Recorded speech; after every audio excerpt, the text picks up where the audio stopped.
guys, so welcome to our second YouTube video.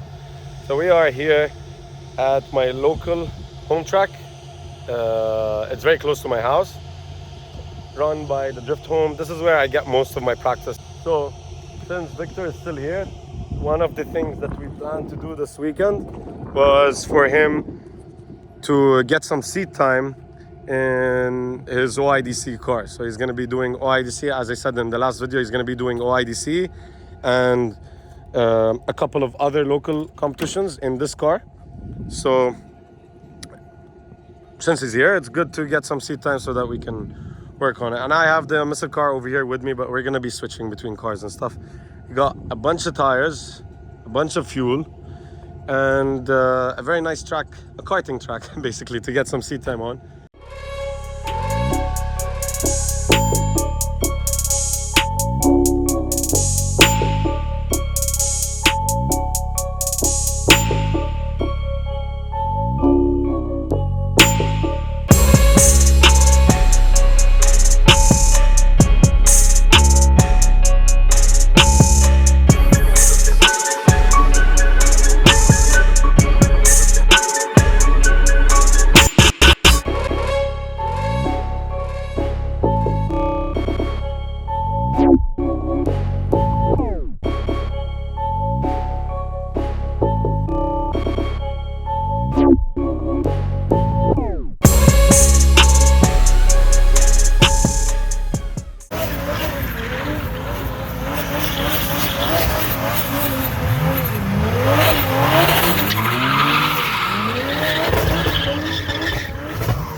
You like two gays? I mean two J's? Two gays? Yeah. No, I'm an LS guy now. Now you're 8 gays. So tell us, what do you think? It's good. What do you think about driving a real engine? It's good. You know where there's a right and left side. Yeah, man, You it's know, good. I like wait, one question. So your E92 was designed for a V8. Yeah. And you removed the V8 and you detuned it to a 6-cylinder. Yeah. Still has more power than this, but I mean, it will do. Does it feel like it has more power than this? No. Okay. It's just the bottom end tricks you. Yeah, It's like when you're out there, it's a small track, so obviously this, like, you're just spinning the tires. Yeah, like, yeah. I'm having a hard time finding like the bottom end, getting away with the car. To make it grip, yeah. With mine, I have a problem with even clutch kicking. Yeah. No, you don't. This you don't really need it. Yeah. The only time you're gonna ever need it is when you dial full grip into the car, and then you're chasing someone and they do something where they completely brake at a place where they completely shouldn't. You know. But like, for example, I'm going up to the start or the first corner, and in my car, I would have to rape the clutch to even get it to initiate. Right? Yeah, I get you. You're doing a full transfer, everything. This one, if I so as touch the throttle, yeah. it's gonna Yeah. go. Yeah. So, yeah. But in a condition where it's fully gripped up, it's I like it. I'm it not becomes complaining. easier. Yeah. Like it's very good. Yeah. It's very good.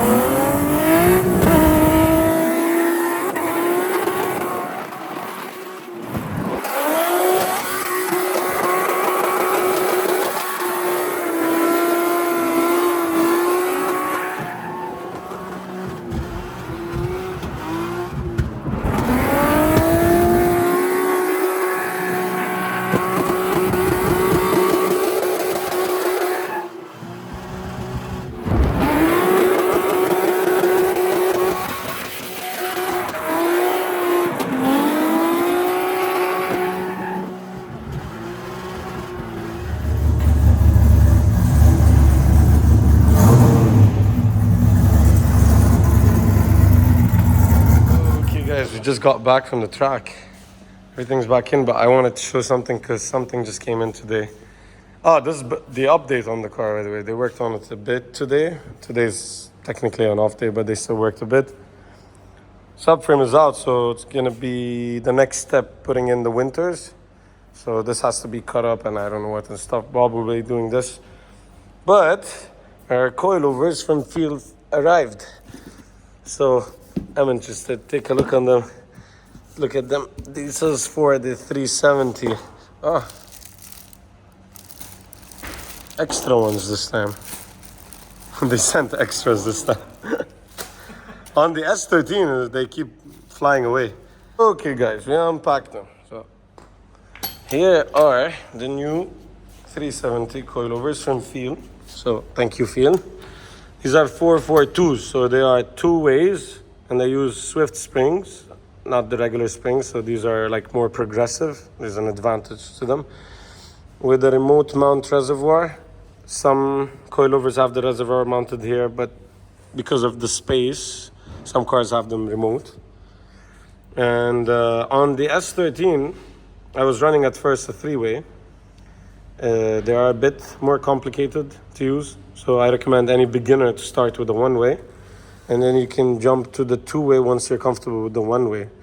The two-way basically is that you control the compression, where the coilover controls how fast the rate is for when the spring is getting compressed or your suspension is getting compressed from on top here, and then that's rebound from here, and then it controls the rebound separately from here. So you have two adjustment knobs, so you can control the stiffness or the speed of that with these two knobs. Three ways you can control high speed, low speed. Long topic, I'm not going to get into it. You should get in contact with Phil to get more information about that. What do you think? They were good, man. First time on the field on the 350, and I'm surprised how well they handled. I mean, the track today was by no means a flat track, and I hit a few curbs with it. And excellent. Yeah. Good. This that car basically has a pretty identical shock to this. Okay, guys. We're back here at the shop, just checking on the progress. So Victor left already today morning, but yesterday we had the fabricator over here come in and do a lot of work on the car. And there was actually a lot of progress. So let's start off from the front. So most of the main openings on the firewall has been sealed. Most of them, there's just one here and one at the end that's left. And also some stuff came from the laser cutting. So we got first the battery bracket. It's done, so that's how the battery is going to be placed, right in that spot actually. And the studs or the terminals will be on the front side. And then in the back we're going to have the fuel tank over there. So here's the bracket. Two brackets holding it in place, one in the front and one in the back. It is enough because they are plenty beefy. So these are thick, these are almost 3 mm plates. So there are plenty to hold the fuel tank in place. Our ice tank and our aquasum do not need any special brackets to hold it in place. But still, there is more. The other thing that happened this weekend is the subframe. Yeah, so the subframe is done for the winters. These brackets were laser cut over here, and then the guys over here, they put everything in place and welded it up, so it came out nice and beefy. It might be a bit heavy, but you need the strength in order to hold this diff in place.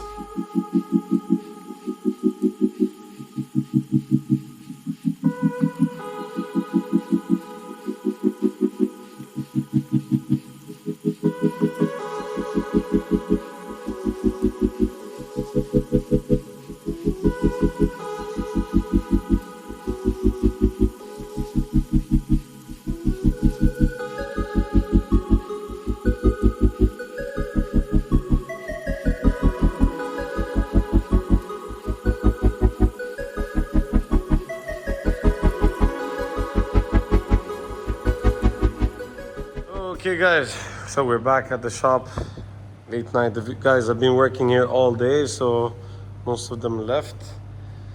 But a lot of progress on the car. It's up on the jack. I'm not really in the mood to bring it down. But so the little holes that were left in the firewall right there are done. And then they start closing up the holes over here. You guys saw that already in the morning. The plates that hold the fuel tank in place. What else did they do? They also closed up more holes in the firewall. And in the back over here, they cleansed the chassis up here. Don't look really that much at the welds. They will be cleaned up and so on and so forth. And some of the sheet metal over here will be changed so that it looks nice. But anyways, they cleansed around the cover of the subframe just a little bit because it needs just a little bit since we finished the subframe, so they can get an accurate basically measurement.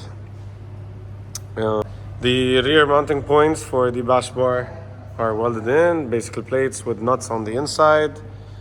And now where the diff top cover housing, whatever thing, okay, that bulge, they had to cut out, so they're just gonna fill in the gaps just to make it reinforced, basically, kind of, slightly. They start basically prepping up the plate that covers the lines over here inside, basically a tunnel. So yeah, the plan is basically that the lines will come down from here, and then we will cut an opening right here, and then the lines will go through here. Basically, they're gonna be inside the car up here, and then they're gonna pop out the firewall right here. So they will be enclosed in a tunnel, so you won't be able to see them, but it's not about seeing them, it's basically for safety. These are the regulations. So we are complying with the regulations. Okay, so yeah, that's the plan.